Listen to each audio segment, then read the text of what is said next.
हम इलेक्ट्रोस्टैटिक्स के second part पे आते हैं। सबसे पहले हम समझते हैं चार्ज डिस्ट्रीब्यूशन, कि अगर हमने चार्ज को किसी सरफेस पे रखा है या किसी लेंथ पे रखा है तो उसका डिस्ट्रीब्यूशन किस तरह से होगा। तो यहाँ पर सबसे पहले हम पढ़ते हैं बेटा लीनियर चार्ज डेंसिटी। ठीक है, तो अगर हमने चार्ज को किसी वायर पे रखा,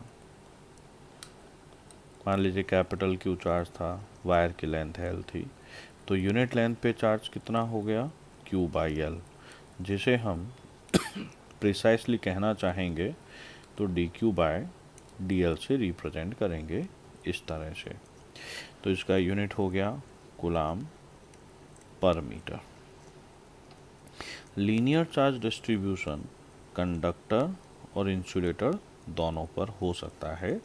इसके नाम के कॉन्ट्राडिक्टरी फैक्ट ये है कि नाम है लीनियर चार्ज डिस्ट्रीब्यूशन, बट ये 2 डायमेंशनल और 3 डायमेंशनल भी हो सकता है। फॉर एग्जांपल हमारे पास में एक वायर है जिसकी लेंथ एल है और हमने इस पे चार्ज क्यू दिया, तो अभी ये 1 डायमेंशनल है, लेकिन हम इसे सर्कल में कन्वर्ट कर सकते हैं, ये 2 डायमेंशनल हो गया। और अगर हम इसे क्यूब में कन्वर्ट करेंगे तो ये 3 डायमेंशनल होगा। अब हमने अगर चार्ज को किसी सरफेस पर रख दिया, ठीक है, जैसे मान लीजिए क्यू चार्ज ए एरिया पर है, तो यूनिट एरिया पर चार्ज क्यू बाई ए हुआ। प्रिसाइसली कहेंगे तो it will be d q by d A, unit coulomb per metre square. ये भी कंडक्टर इंसुलेटर दोनों में हो सकता है। लेकिन अगर आपने चार्ज को किसी इंसुलेटर को ही दिया है और वो भी उसे बनाते समय, तो चार्ज उसके वॉल्यूम में डिस्ट्रीब्यूटेड होगा, और यहाँ पर हम वॉल्यूम चार्ज डेंसिटी को Q बाय V लिखते हैं। तो यहाँ पर ये देखना है कि अगर dQ by dV Q by V के इक्वल होता है तो इस तरह का चार्ज यूनिफॉर्म डिस्ट्रीब्यूटेड कहलाता है। ठीक है, कि यूनिट वॉल्यूम पे चार्ज सभी जगह सेम है तो वो यूनिफॉर्म डिस्ट्रीब्यूशन है। अब हम चार्ज को डिटेक्ट करने वाले इंस्ट्रूमेंट या मेजर करने वाले इंस्ट्रूमेंट के बारे में देखें। गोल्ड लीफ इलेक्ट्रोस्कोप चार्ज को डिटेक्ट करता है और ये कंपैरिजन में बता सकता है कि इस पे चार्ज कम है या ज़्यादा, लेकिन मेजर नहीं करता। इसी तरह से वोल्टामीटर वो इंस्ट्रूमेंट होता है जिसमें इलेक्ट्रोलाइसिस होता है। तो वोल्टामीटर और बैलास्टिक गैल्वेनोमीटर से चार्ज डिटेक्ट और मेजर दोनों किए जा सकते हैं। अब हम बात करें इलेक्ट्रिक फील्ड की, तो फील्ड का कॉन्सेप्ट सबसे पहले माइकल फैराडे ने दिया था। एक सोर्स चार्ज लेते हैं जो इस पॉइंट पर है, ये फिक्स्ड है। यहाँ पर हम इस चीज़ पे फोकस नहीं करते कि ये सोर्स चार्ज किस वजह से फिक्स्ड है, बस हम ये लेंगे कि यहाँ पे एक सोर्स चार्ज है जो फिक्स्ड है। अब हमने किसी पॉइंट ए पर चार्ज रखा और ऑब्जर्व किया कि इस पर फोर्स लग रहा है। इसी तरह से पॉइंट बी पर चार्ज रखने पर भी उस पर फोर्स लगा, लेकिन सी एक ऐसा पॉइंट है जिस पर चार्ज रखने पर इस कैपिटल क्यू के कारण इस पर कोई फोर्स नहीं लग रहा है, तो सी को हम कहते हैं कि it is outside the field, या हम कह देते हैं एट इनफाइनाइट डिस्टेंस। तो किसी चार्ज के चारों तरफ का वो रीजन जिसमें उसका इफ़ेक्ट किसी दूसरे चार्ज की वजह से एक्सपीरियंस किया जा सके, वो रीजन उस चार्ज का फील्ड कहलाता है। तो यहाँ पर देखें बेटा, Q चार्ज पर फोर्स लगा F, तो यूनिट चार्ज पर फोर्स कितना लगेगा F बाई Q। इसे ही हम इलेक्ट्रिक फील्ड इंटेंसिटी कहते हैं। तो E is equals to F by Q, Newton पर कूलाम। न्यूटन का dimensional formula mL T-2, coulomb का AT, तो ये डायमेंशनल फॉर्मूला हमने बना लिया। तो यहाँ से हम कैसे डिफाइन करेंगे कि फोर्स और चार्ज का रेशियो। तो किसी पॉइंट पर electric field intensity can be defined as the ratio of force experienced by Q to the magnitude of Q। इसी डेफिनेशन को दूसरी तरीके से कर सकते हैं कि if Q equal to +1 coulomb then E is equals to F। तो electric field at a point is numerically equal. देखिए यहाँ पर न्यूमेरिकली को अलग से हाईलाइटेड किया हुआ है।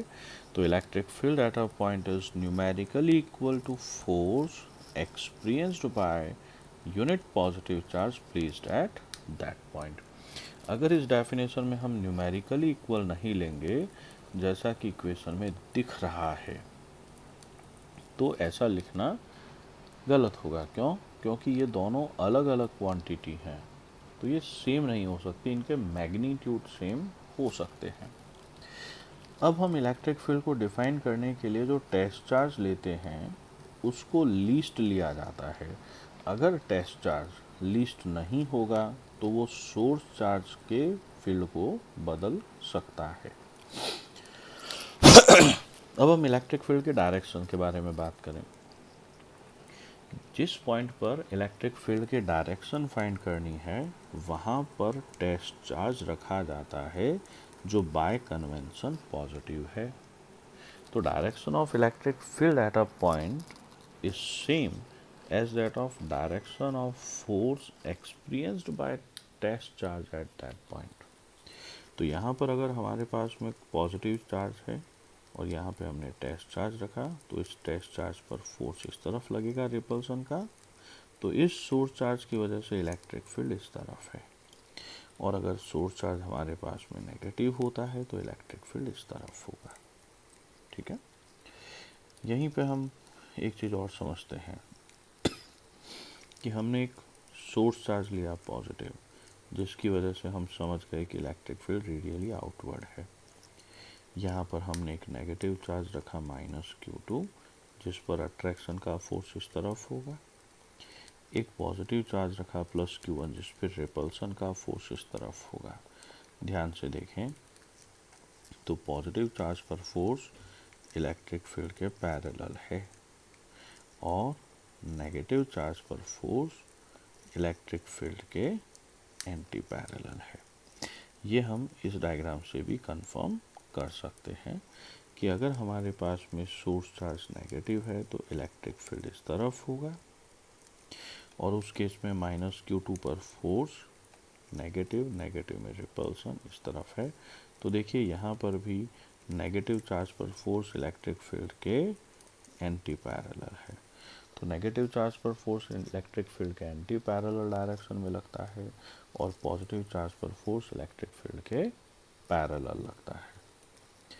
अब हम इलेक्ट्रिक फोर्स को ma से कंपेयर करें तो एक्सेलरेशन q E/m आएगा।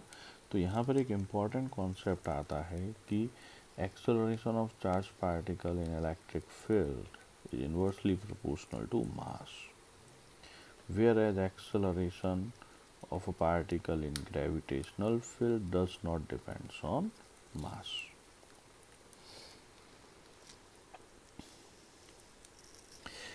अब हम एक डेरिवेशन की बात करते हैं कि electric field in terms of position vector, कि हमारे पास में एक सोर्स चार्ज Q है, उसकी वजह से डेल्टा आर डिस्टेंस पर एक पॉइंट ऑफ ऑब्जर्वेशन है P, जहाँ पर हमें इलेक्ट्रिक फील्ड फाइंड करना है। तो सोर्स चार्ज का पोजीशन वेक्टर हमने RQ कहा और पॉइंट P का पोजीशन वेक्टर RP कहा। तो इस Q चार्ज की वजह से यहाँ पर इलेक्ट्रिक फील्ड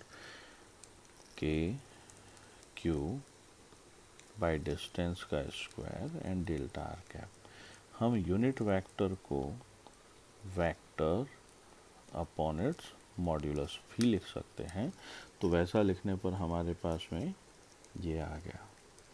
यहाँ पर इस डायग्राम में अगर हम देखें तो vector RQ plus delta R is equals to vector RP। तो अपने पास में वेक्टर डेल्टा आर क्या हो गया बेटा, RP माइनस RQ। इनकी वैल्यूज रख देंगे तो अपने पास में vector RP minus vector RQ x p minus x q i cap plus y p minus y q j cap plus z p minus z q k cap रहेगा। तो उसका मैग्नीट्यूड निकालेंगे तो स्क्वायर रूट आएगा, और अगर हम उस पर क्यूब करेंगे तो ये पावर 3/2 रहेगी। तो इस तरह से हमारे पास में एक पॉइंट चार्ज की वजह से डेल्टा आर डिस्टेंस पर इलेक्ट्रिक फील्ड का एक्सप्रेशन पोजीशन वेक्टर की टर्म्स में ये आता है। अब अगर हमें इलेक्ट्रिक फील्ड को रिप्रेजेंट करना हो तो इलेक्ट्रिक फील्ड को रिप्रेजेंट करने के 3 तरीके होते हैं। पहला, डायग्राम की मदद से, जो हम इलेक्ट्रिक फील्ड लाइंस में पढ़ेंगे। दूसरा, पोजीशन का वेक्टर फंक्शन जिसे इलेक्ट्रिक फील्ड इंटेंसिटी कहा जाता है, और पोजीशन का स्केलर फंक्शन जिसे इलेक्ट्रिक पोटेंशियल कहते हैं। इसके आगे का मेमोरी मैप हम नेक्स्ट पार्ट में समझेंगे।